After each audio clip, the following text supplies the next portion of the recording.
welcome to Pittsburgh Sportsline. We're glad to have you watching our show. We have a lot of great sports talk for you and some other conversation, of course. We want to send out our prayers to everybody that's been affected by this huge historical storm, Sandy, and all the survivors. My sister, the biggest fan that's down there, my sister Hope, she just called me. I talked to her for the first time in 2 days.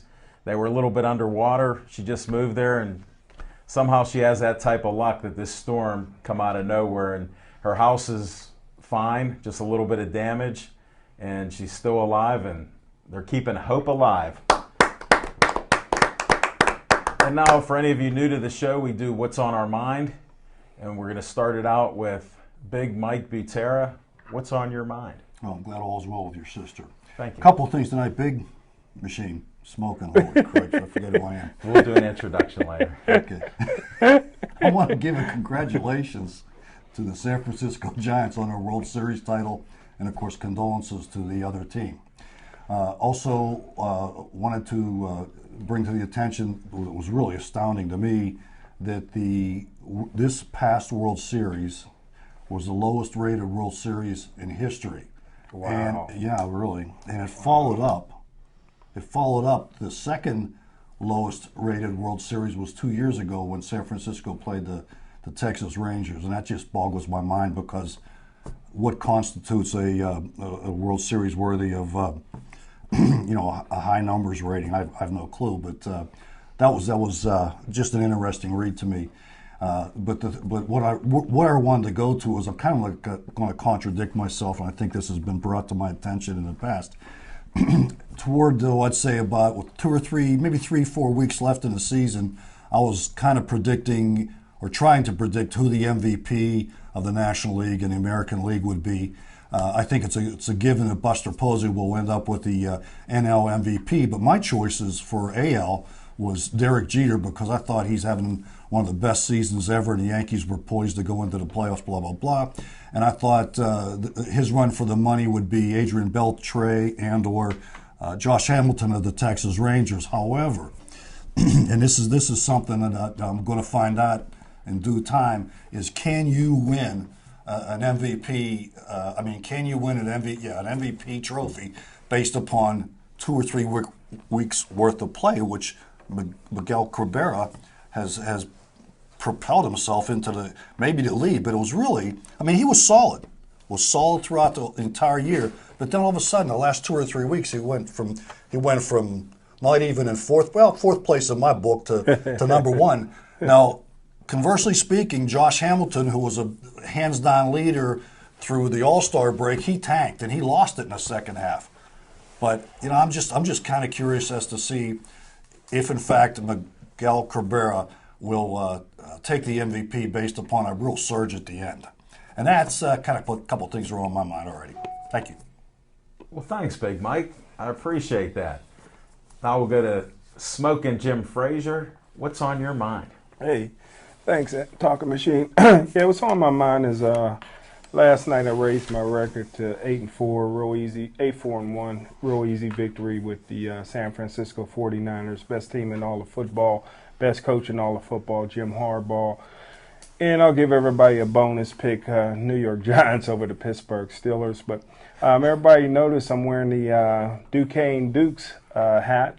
Duquesne University does play Division I basketball. Very proud of Duquesne because it's the start of the NBA season tonight. And the first black player ever to play in the NBA is a Duquesne University graduate, Chuck Cooper. And Duquesne has a Chuck Cooper Classic for the last 4 years. And to honor him as being the first black player in NBA history. And lastly, a lot of people may not know, but every year I get 4 to 7 football players in Western Pennsylvania, football scholarships to college players that have talent but don't have any scholarship offers. And takes me back to 8 to 10 years ago. There was a outstanding quarterback for Perry High School in the city.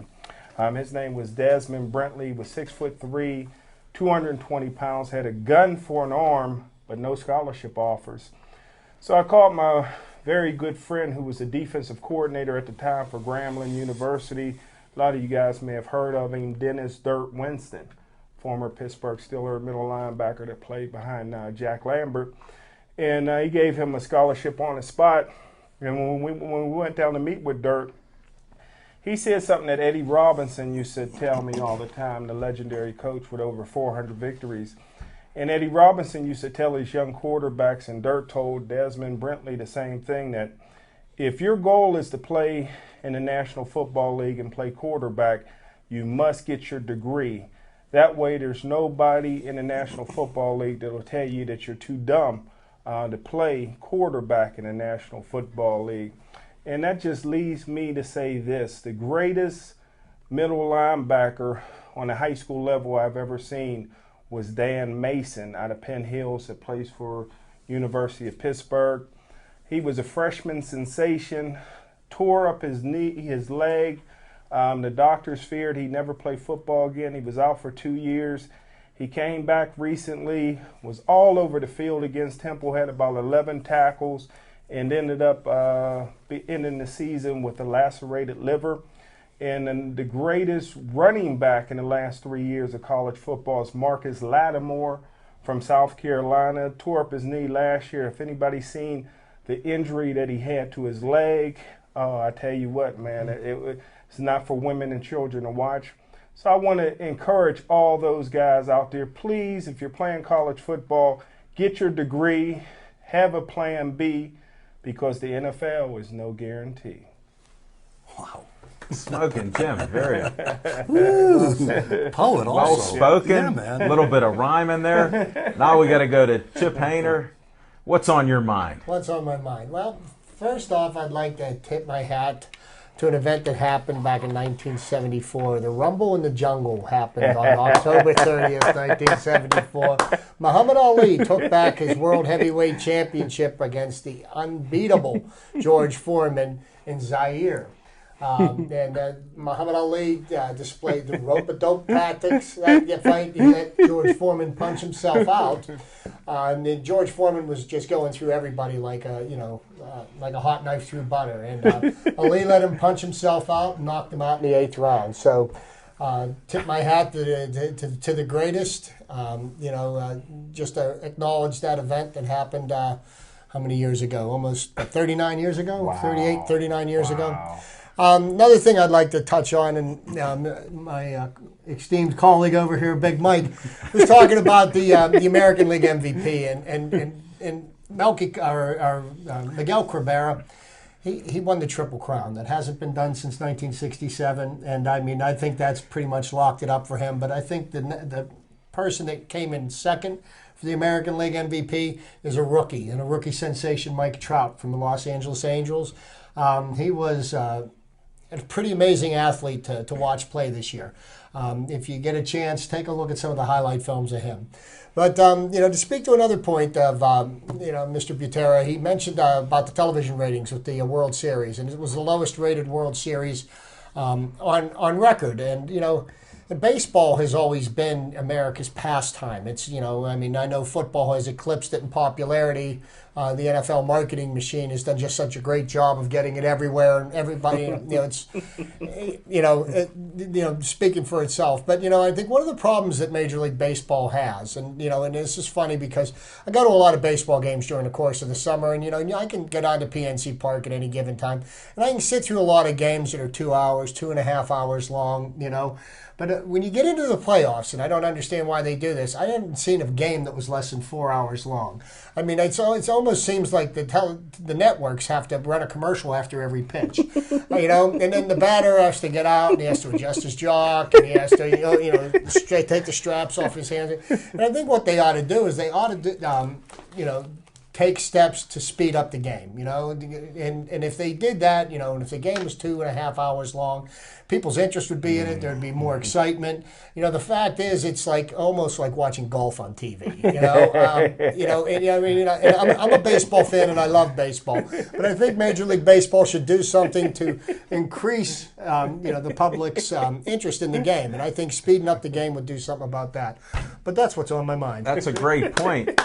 Almost like watching Chip, on golf that point, TV. what do you think about changing some of the tradition? Like if you're going to do an intentional walk, why throw the ball?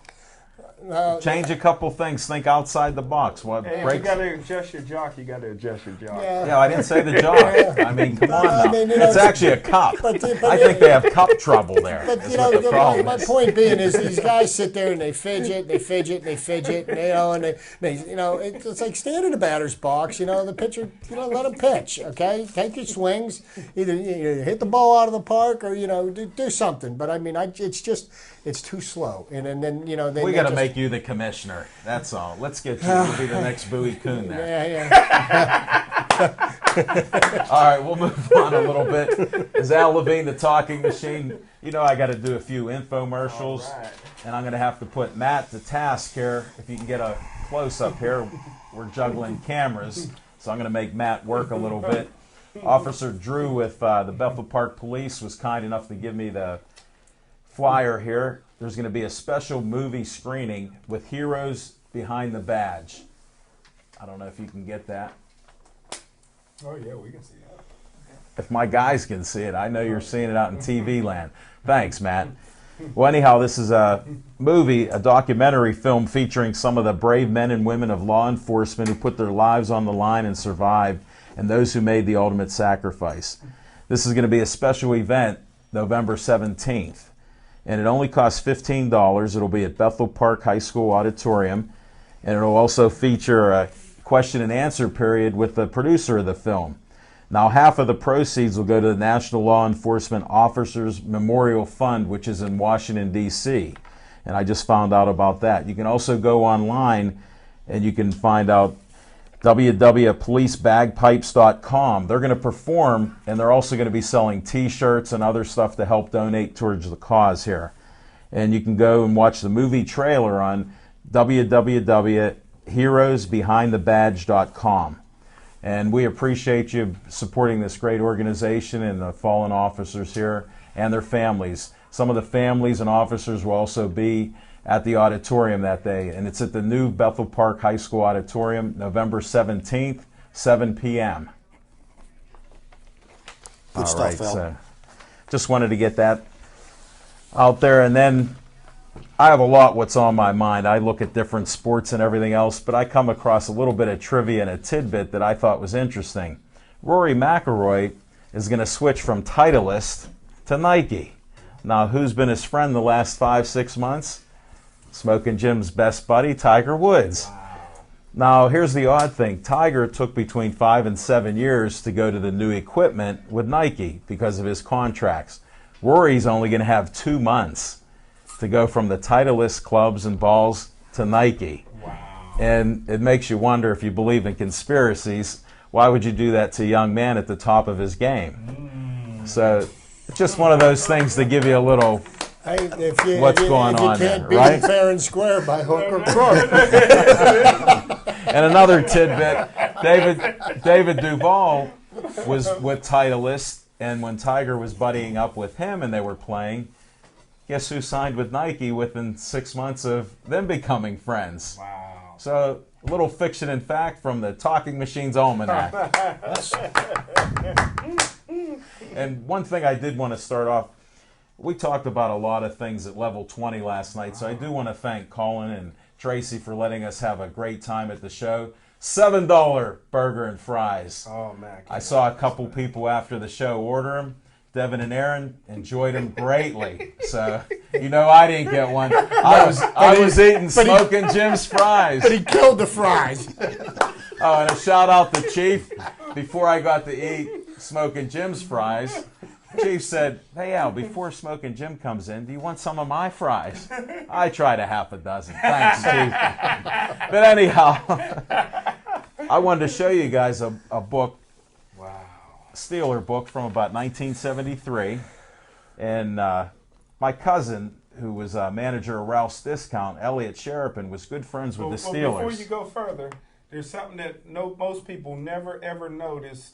What do you guys notice on that picture that was a trademark of Terry Bradshaw's until probably 74, 75?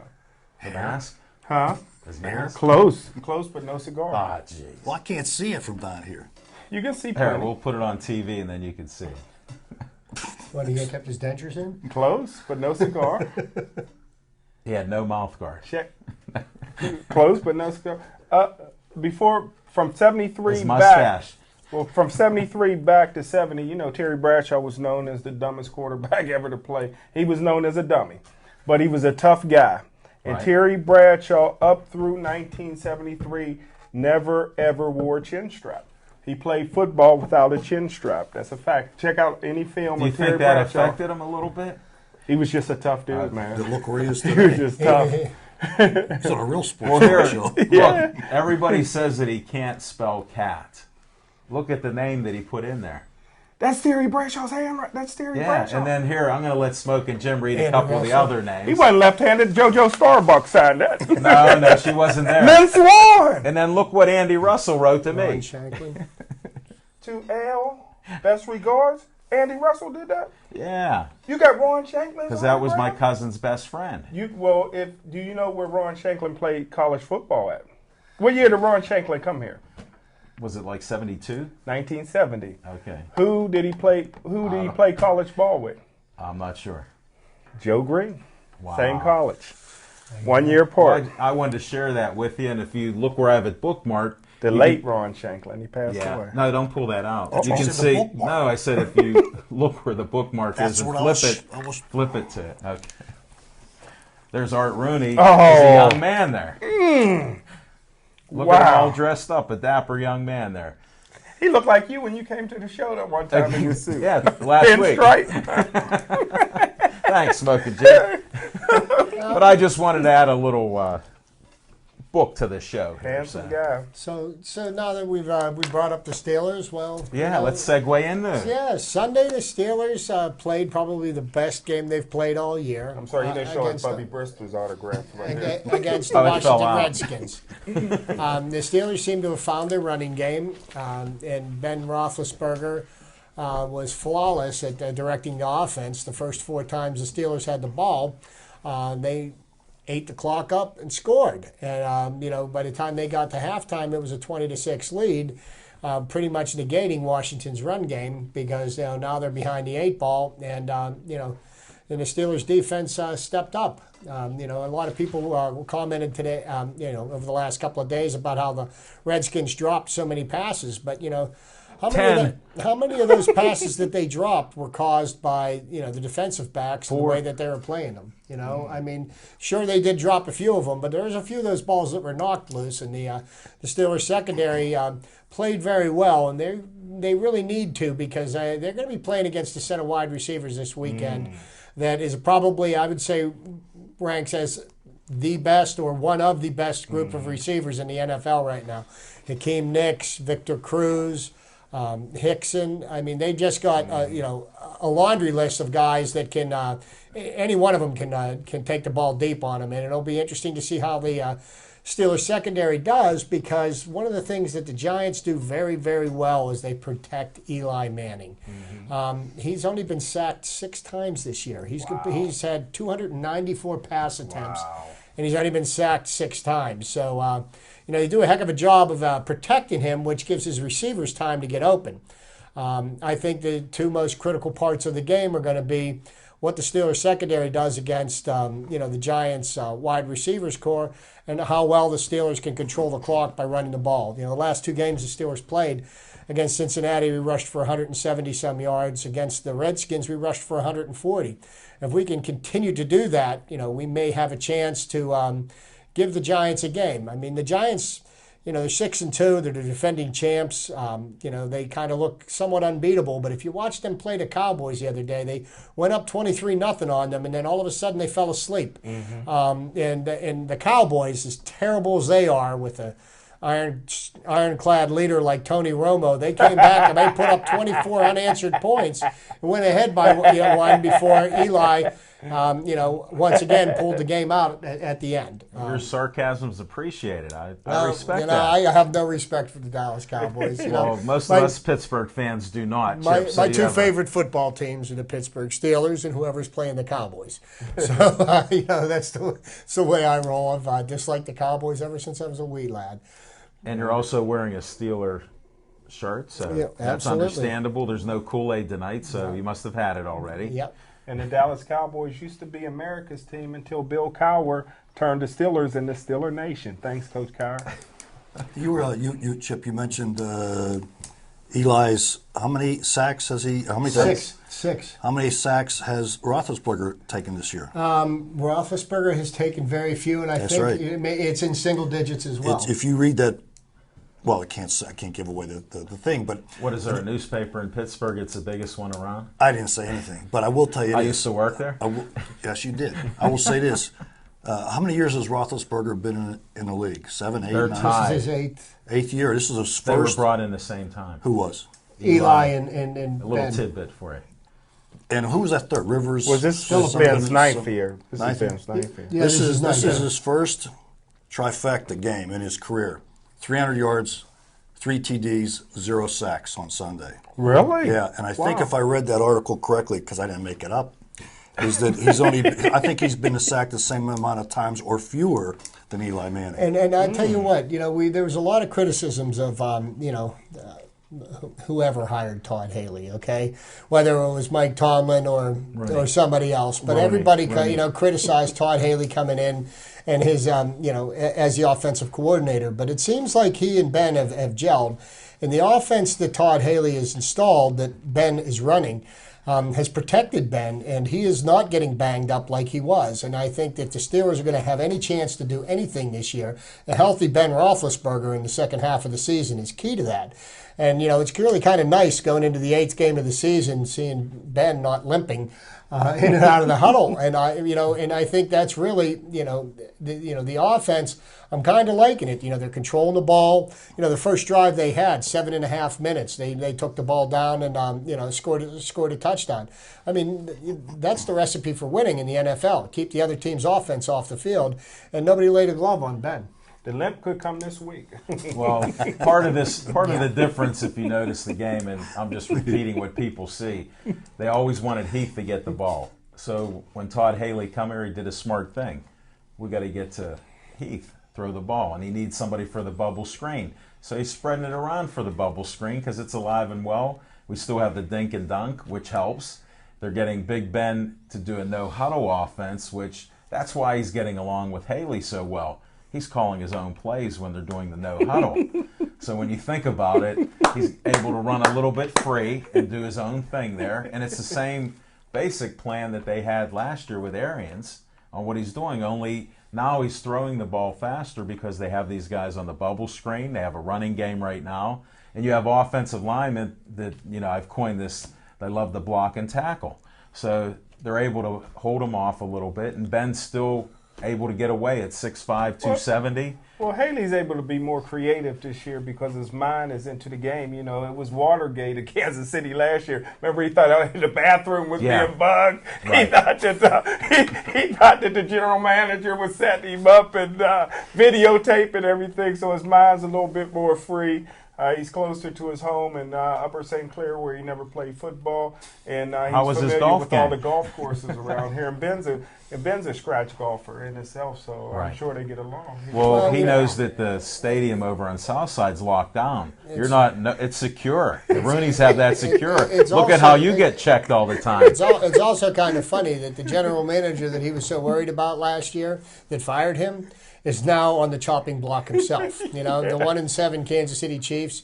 I was watching, flipping in and out of the game on Sunday because that was, get bored. nothing else to do. But, Brady Quinn, they had to go to Brady Quinn as their starting quarterback, so that just about sums up what you could expect out of their offense. And I'm watching this kid, and every time he's got the ball, he starts running, he's diving forward instead of sliding like they tell quarterbacks to do. Well, all of it was about maybe 5 minutes into the game, and he got dinged and he got a concussion, and they brought back in Matt Castle. So, the announcers started asking, well, who's the third-string quarterback for the Kansas City Chiefs? There wasn't one. Wow. It would have have to be, if something would have happened to Matt Castle, they would have had to have been Dexter McCluster. Wow. Would that have been, so here, the general manager is equipped Romeo Cannell without enough soldiers to go into battle. So, I think the general manager and Romeo Cannell are going to ultimately end up getting canned. But, just to speak to another point, comment that Jim made, he's talking about, Ben could be walking with a limp after the Sunday's game. And, that's a really, really good point, because I got to tell you something. The New York Giants, I think, probably have the best defensive line. 4 down linemen in the NFL, bar none. Last year, their defensive line, look what they did to Aaron Rodgers in the playoffs, and they took them on to the Super Bowl. And they can get enough pressure out of those 4 that can drop their linebackers back in coverage. And, the Steelers' offensive line, okay, they played 2 decent games in a row, but they're going to go up against the big boys on Sunday afternoon. And, we'll see if they're going to be up to the task, because, they're going to come at them, and they're going to come at them from every direction. And, they're going to have to stand their ground and protect their quarterback. And now, who called the Giants to win the Super Bowl last year? The Prophet Hayner. Early. But wait a second here. Conklin's not in trouble yet. So I predict the Steeler win. Conklin has to get in trouble, and then they go on to win the Super Bowl. It's not happening yet. They're doing too well here. They're playing a good game. Everybody thought we'd lose last week. I had to predict that the Steelers would win. I'll go on the record. They beat the Giants. I don't know what field they're going to play on, because isn't New York City blacked out? No, it's not blacked out. I mean, I believe MetLife Stadium. Did you see the transformer burst? MetLife Stadium was underwater this morning. Wow. Holy smokes. Wow. So they're going to have to pump a few gallons So I of think water the Steeler running game will be successful there, because we have some mutters there. Well, you know what Coughlin calls Coach Tomlin? No. Mikey. He's not going to lose to Mikey. Well, I'm on the record. He'll beat him. Is this the prediction part of the show? Because No. I have one. I have one. I just said no. I don't pay attention. Okay. Do you want to have a prediction? I'm going to direct this to my man to my right. Who is he? Well, the big guy. What's his name? Where are you smoking, Jim? Okay, thank you. Machine, the profiteer, prognosticator, and the predictor. Where are you going to be Friday night, November 23rd? I'll be at Heinz Field from 8 o'clock in the morning till 1 o'clock in the morning. Do you know where I'm going to be? No. We're going to be sitting side by side because Gateway's playing Central that night in the semifinals. Well, no, the 23rd, November 23rd is the finals. November 23rd. That's what I said, didn't I? And this segues into here we got a special edition of the show. Special edition of the show, and I'm going to put my football expert on the spot here. What I've got here is the Whitfield playoff matchups. Okay, and what I'd like to do with my friend Jim here is I'd like to go through the first round of games, and let's just pick some games and see how we do. We got North Allegheny playing Altoona. I'm going on a limb. Say North Allegheny. Okay, North Allegheny.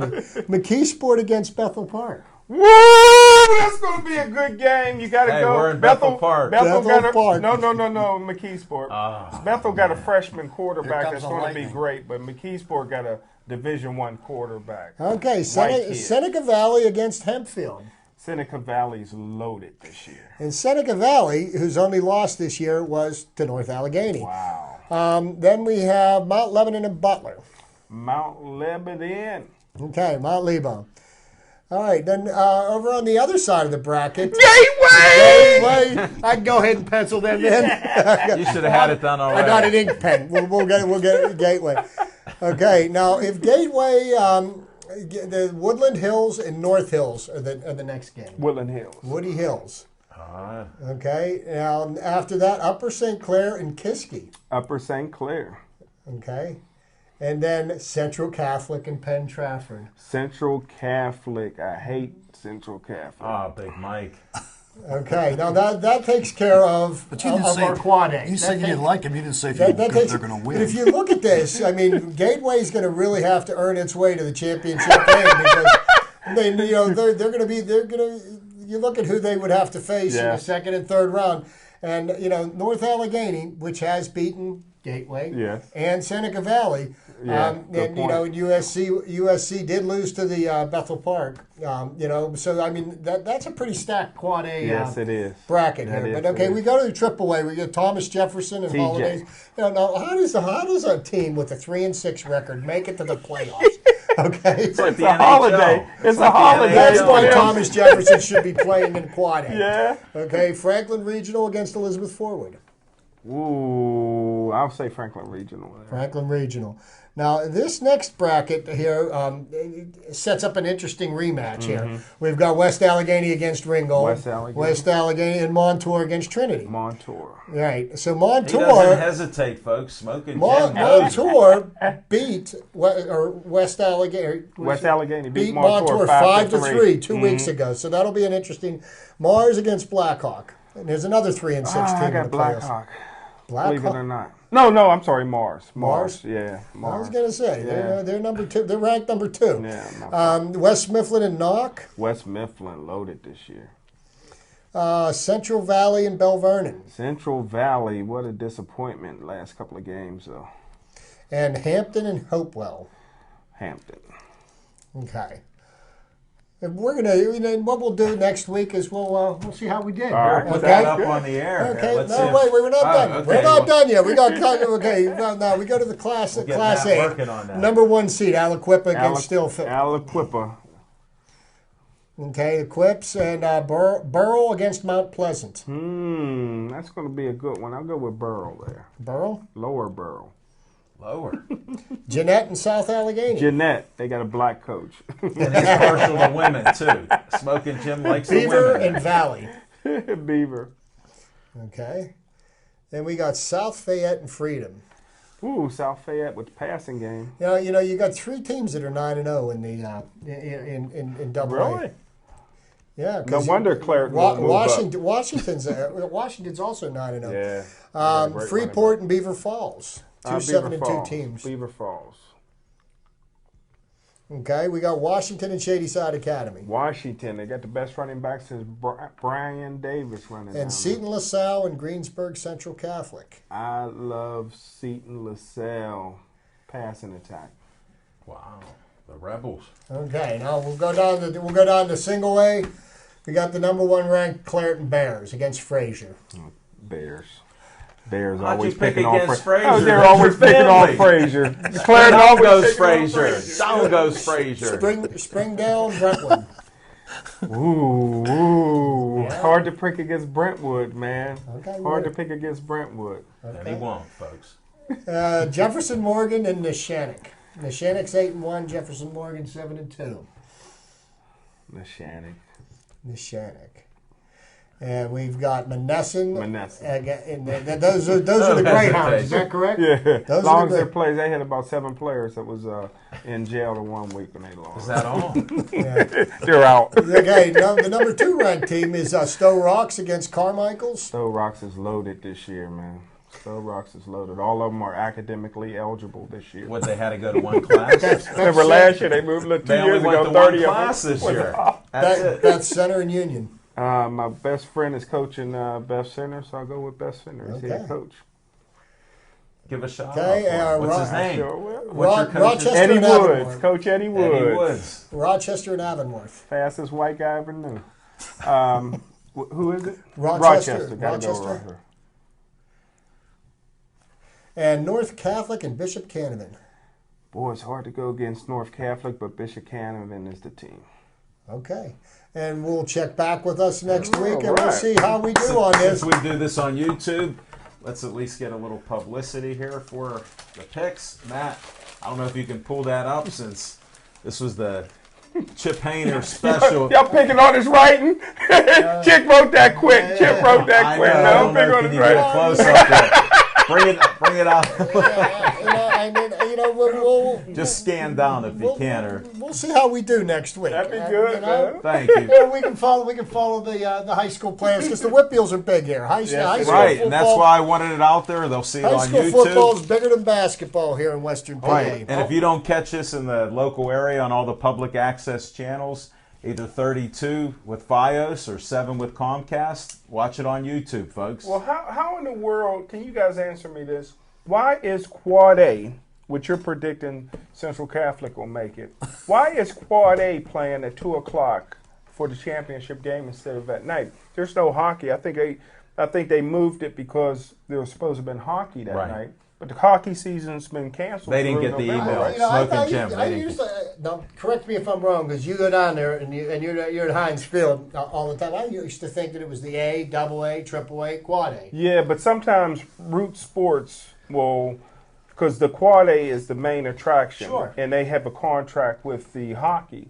so they'll move and put the double A game at the night game and have A, quad A, and triple A, so that everybody can watch the quad A game. But wasn't it at night since the hockey has been canceled? Well, with all the power you have with these high school sports, why don't you make a little thing going? Write a column. Well, wherever you write a column. I like it at 2 o'clock. I can start celebrating with Gateway all the way from 2.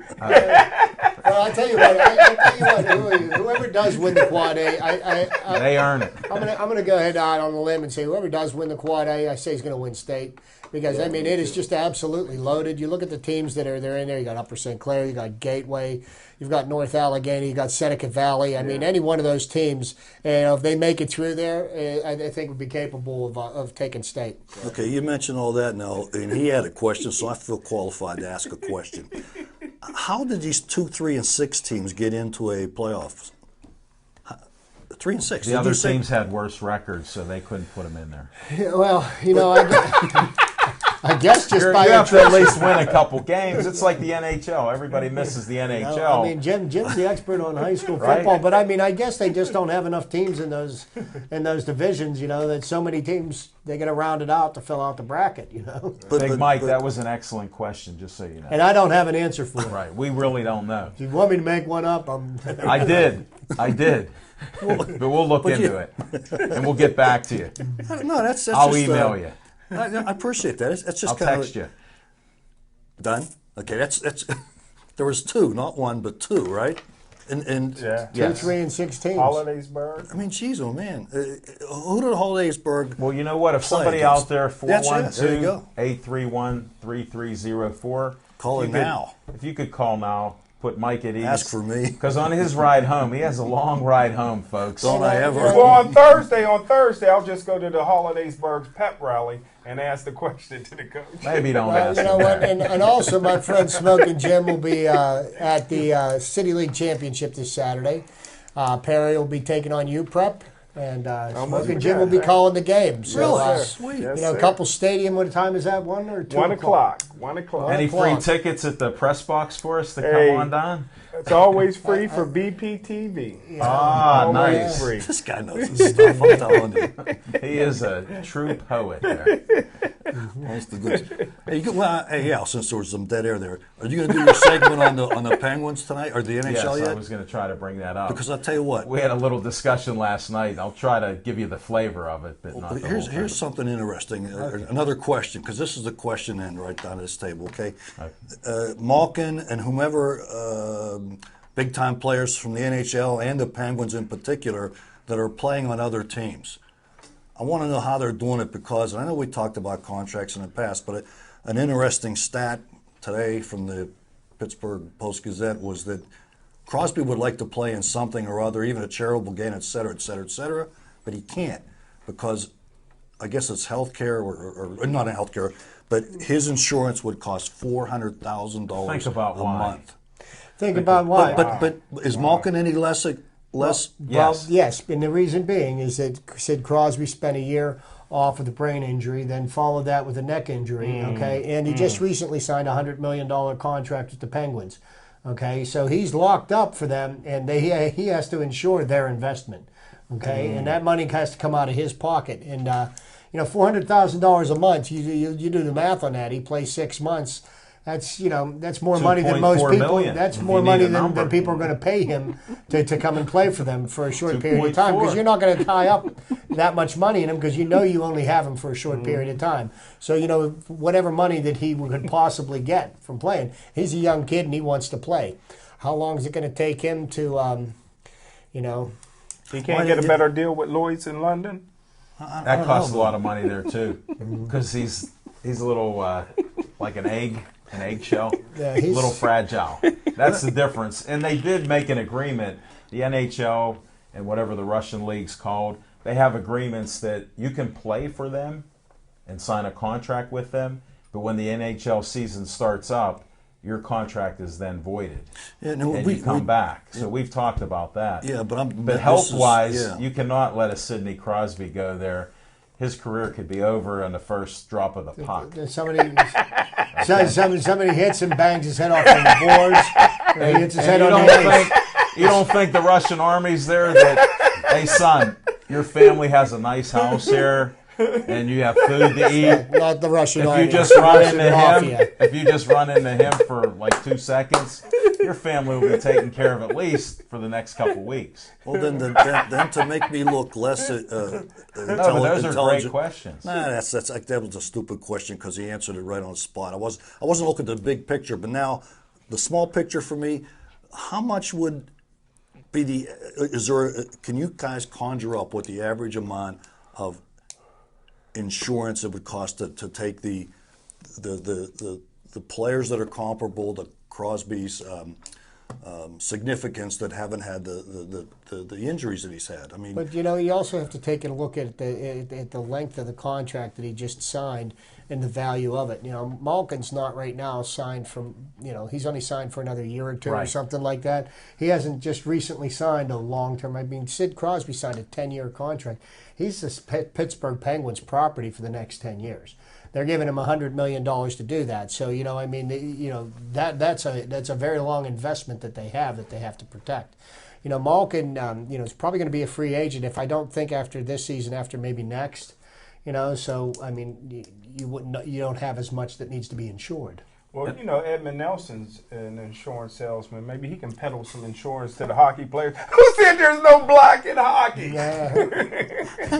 We just mentioned some of that last night. Since we're talking hockey here, again, like I had mentioned numerous times with the lockout, you do have a lockout. You did have offers 50-50 from the owners. There's many disputes on it.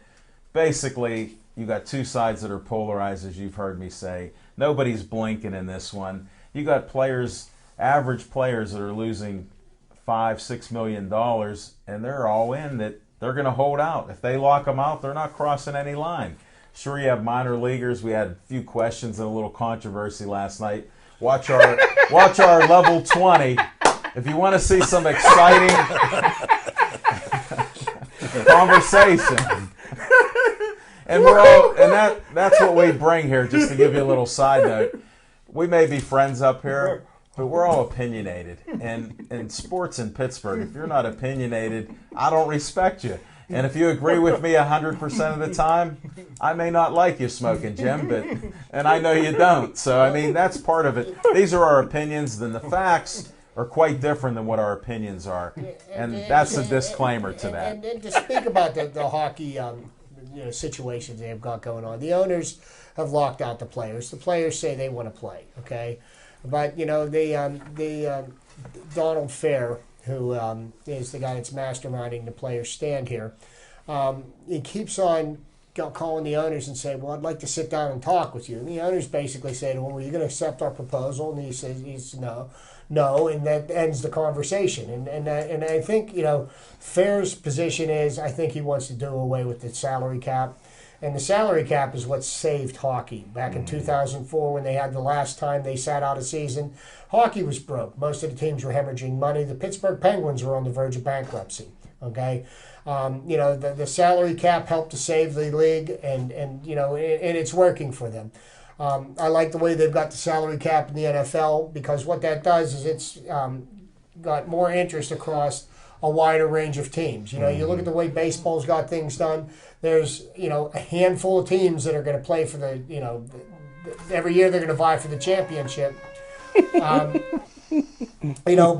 But you don't have a level playing field. There's one team that can spend $220 million on their payroll, and other teams. You look at the who was it? The Oakland A's. They had the lowest payroll in baseball this year, $54 million. They made the playoffs. I think the baseball system's broken, and I think what Donald Fair wants to do is make hockey the same way it was before. The salary cap kind of levels the playing field and generates more interest, and I think. But hold it, Donald Fair has already agreed with the players negotiating to go down to 50-50 with the caveat that they keep the wages the same as what they were before. It only adds maybe 2%. So maybe it's 52-48. That really isn't bad when you had 57-43. And as far as fair, they always need a scapegoat in these negotiations. Where was he in 2004 and 2005 when there was a strike then? He wasn't there. So this is part of what the game is. It's like when you're in business. People out there, and I'm not trying to offend any businessmen, if you have an advantage over somebody and you can do something and you don't want to be fair, you're going to take your shot. The owners figured they could take their shot because hockey's popular. Guess what? It didn't work out. Well, and the players, you know, they may be idiots because they're going to lose the wages, but you know what? They're all staying together as a man there. At the end of the day, the owners have deeper pockets than the players do. And they will outlast the players because the players, they need to play hockey to get paid, okay? And that is the only game in town, and ultimately they're going to have to give in. So I'll still bet against that. There's nobody giving in. What are you guys' prediction on that will be as far as hockey? I don't think there'll be a season this year. Wow. The owners don't want a season. Wow. Thursday, they're going to cancel the Winter break the Classic, union. and I say by about the middle of November, you know, maybe Thanksgiving, they're gonna call it quits on the whole season. And you know, I think the owners have dug their heels in, and they want things the way they want them, and they're not going to accept anything else. And I think that's where it's going to end up. I don't think there will be a hockey season this year. What do you think, Al? Well, there is a chance that they'll have a hockey season. It's called when the light bulb lights up with the owners and they say, okay, we lost $100 million that we said we lost. We also crippled other businesses and affected the communities. We've antagonized hockey fans, players, and everybody else. Okay, maybe we could compromise and save a little face and do a 40-game season or a 42-game season and try to be like the NBA, like I said, who I don't mind negotiating with somebody that hates me or doesn't want to deal with me. And this is part of negotiations. Anybody that's negotiating, go buy a book on negotiating. This is negotiating 101. That's what's so ludicrous, and the media is playing this up because there's nothing going on. But the owners aren't negotiating. They've given an ultimatum, and that's it. That is negotiating. They put the change from 57-43 to 50-50, and they want all these other restrictions out there.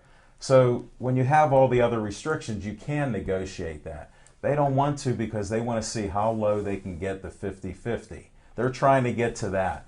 Their goal is not 50-50. Nobody, you ever buy a car? Who here has bought a car? Anybody out there? You buy a car? If it's a list price, is that the price you're going to pay?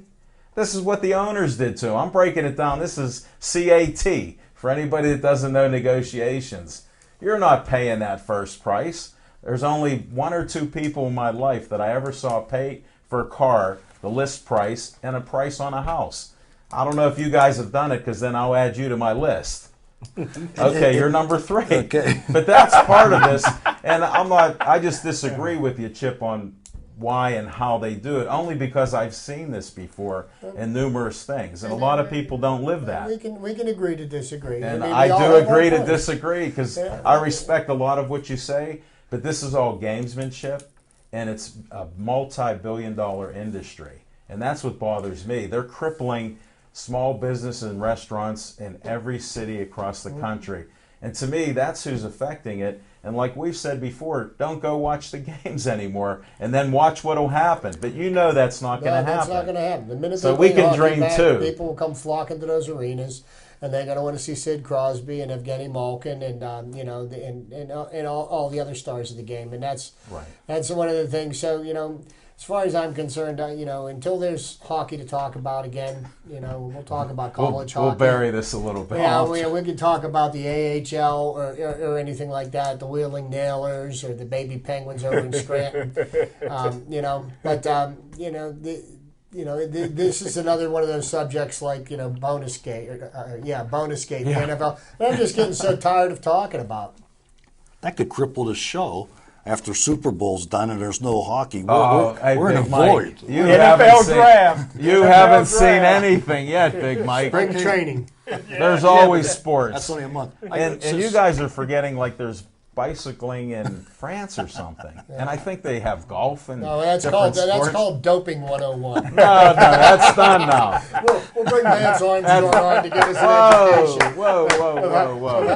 And how to pass a drug test. But in answer to your question, Smoking Jim, they only have a window of about a month to make this deal. And I think they're talking on the side because nobody wants to lose the millions and millions of dollars. But will they make a deal? They're not the NBA, so I don't think a deal will happen. Well, I have a question for you guys, if you don't mind, unless you have one. No, this is the question at the table. Okay, here's a question. Will he or won't he, will they bring back the 350-pound Samoan? He's reinstated. They have a couple of days to be able to make a roster move. They have until, 4 o'clock tomorrow to do that. And the word that I hear on the local talk shows is that he's going to be cut. They said they'll release him and sign him to the practice squad. That ain't bad. You know, that would probably teach that. He'll drink to that. Here's the thing. If he doesn't get a hug from Tomlin, which I haven't seen that in public, he's gone. Hey, here's another question I have to ask, okay? You know, we're talking about the Steelers and It's moving down. I'm going to ask one. No. Okay. We have two starters in the offense that are significant starters on the offense that will be free agents at the end of the year. Mike Wallace, Rashard Mendenhall. Which one do you put the franchise tag on? Well, if it's Black History Month, you try to bring them both in, but it won't be Black History Month. I think they'd let them both go. I think Dwyer's the better back. He's a China doll. He's soft. He got a groin now. But I think that Rainey's going to get an increased role this season. They're still trying to figure out a way to get Rainey. But I think that you let Rashard Mendenhall go. Franchise tag on a running back's about $10 million a year. Wallace, to me, I don't know, maybe it's just me, but he doesn't seem as fast as he was last year. Sometimes those guys lose a step each year. Doesn't seem like his heart's in the game. It doesn't. He seems like he's there physically, but he's not all there, you know, in his heart. I would think Mendenhall would be the one I would not waste the franchise tag on. If I was going to put it on either of them, I'd put it on Wallace before Mendenhall, because one of the things about running backs in the NFL, you know, they have about 4 or 5 good years, and then all of a sudden they go south real quick. And he's just coming off a major knee surgery, and you know, I've had 3 knee surgeries myself. I was never the same after the first one. Wow. I couldn't tell. You still got back here pretty good. You know, but I'm just saying, after you've had your knees cut, you're never as good as you were before. I know they've got all these advances in you know, rehabilitation and everything like that, but you know, it's a running back. Their careers are so much shorter than wide receivers, and if you were gonna, you know, use it on somebody, but I mean, the thing with Mike Wallace is, I mean, he's showing up for the games, he's showing up for practice, but you know, he's not playing with a desire like he wants to get a $10 million a year contract. I mean, he's getting paid $2.8 million this year, and he's playing like he should be getting paid $1 million. Hey, Chip, I'm going to agree with you that if you're going to put a franchise tag, I'd put it on Mike Wallace. Because even though maybe he's playing half-assed like you're saying, I mean half-fast. You guys misunderstood that. He's half-assed this year. So that's part of it. But a lot of it's attitude. Maybe it's situational. Maybe he's not happy with the play calling from the sideline. And when you think about it, his alligator arms were there 2 weeks ago, and then they started to get a little longer. He does have 15 catches in 2 games, so it's not so bad. But I'd put the franchise tag on him. He's pretty much shown, I mean, what he was displaying in the second half of last year seems to have carried over into this season, you know. And I would think if I was playing for a contract, you know, I'd be putting my heart and soul into it, because, you know, these guys' careers. And let's not lose sight of the fact he walked away from a $50 million offer from the Steelers. And Antonio Brown is having a great time spending his money. Yes, he is. Yes, he is. It goes back to agents, though. Who are these guys' agents? No, he didn't listen to anybody, because his agent told him he should have showed up for training camp. You know, I mean, he went against everybody's advice, his teammates, his friends, his agent. I mean, I don't know what's. Well, you know, I think those guys are a piece of meat. I think that there's plenty of guys out there that can do well. Dwyer's already stepped up. Like I said, he should have been a first-round draft choice of the San Diego Chargers. And my good friend Tom Donahoe, who was the greatest general manager in Steeler history other than Dick Haley, used to tell me, either get them good or get them gone. And that's what I say. Dwyer's ready to step up, and I think that they can go out and get another receiver and keep Emmanuel Sanders, who I'm not a big fan of, in his slot role. General managers, who was the GM with the Steelers during their run in the 70s? Dick Haley, Todd Haley's dad. Well, they never had a general manager until Kevin Colbert officially. It was the director of personnel, and that was Dick Haley. Yeah, he was a great one. Underneath the Emperor. Yeah. Because Chuck Noll, I tell you what, it was his way or there was no way. Yeah, that's true. It seemed to That's work. true. Yes, Speaking of that era, we're going to go in the Wayback Machine. You were talking about Matt Castle and Brady Quinn for the Kansas, and they both. You were wondering who their third QB would be in that game. When was it? Was it Bradshaw and Mike Kruzak that both went down? And didn't Tony come in? Tony Dungy come in? Tony Dungy, yeah. But did he come in a game off the other side of the field, or was he prepped for the following week when they both went down? How'd that work? No, it was during the game. During the game. Fourth quarter with a Houston Oilers game, I think. If memory corrects, I think it was in the Dome, in the Astrodome, I believe. So is there a third quarterback designate, or how does that work? Or they just because he played it in QB in collegiate football? That's pretty much, and he was a smart dude. Tony Dungy. Well, was look a at genius. Hines Ward was a backup, like the third string Oh, quarterback. let's at not times. mention. I give him Come more on credit. now. One sentence a week on TV. Yeah. He's getting paid for that.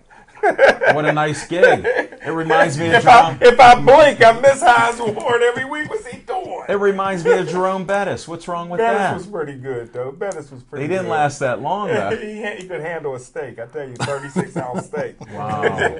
Maybe we should go to his restaurant there. Hey, you guys hear the whole story about the steel curtain when they went out? Joe Green and all these guys. Is this a Betty. fiction and This fact from is a Smoking true Jim's story. Almanac? We're Go waiting, on. folks. Joe Green says, "Bring me a steak." Dwight White says, "Bring me 2 steaks." L.C. Greenwood said, "Bring me 3 steaks." And Ernie Holmes said, "Bring me the whole cow. I'll carve him up." So that's how them guys used to eat big back in the day, man. So, yeah. It's a good story. Yeah, man. Mike, do you got any questions about absolutely. how they cook the steak? Medium rare, but that's They beside just the walked point. it through the kitchen. They cook the moo off. No. This is not a question. This is going to be a comment.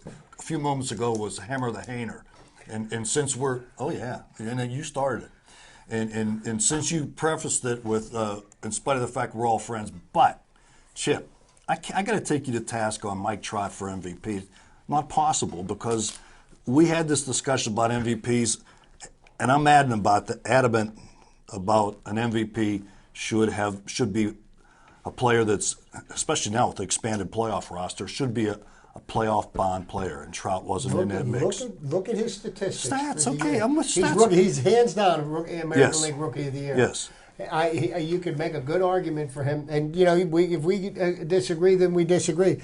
I tell you still what, friends. if it wasn't for Miguel Cabrera winning the Triple Crown, he would be in serious conversations for MVP. I mean, Buster Posey, hands down, he's the National We're League going to MVP. continue this for another day because We've we're done it. starting to run out of time. Oh man. Big Mike Butera with his questions and great statements. Smoking Jim Frazier with that fiction and fact and his almanac. And then, what's this, Duquesne? All right, and Chip Hainer with his profit picks.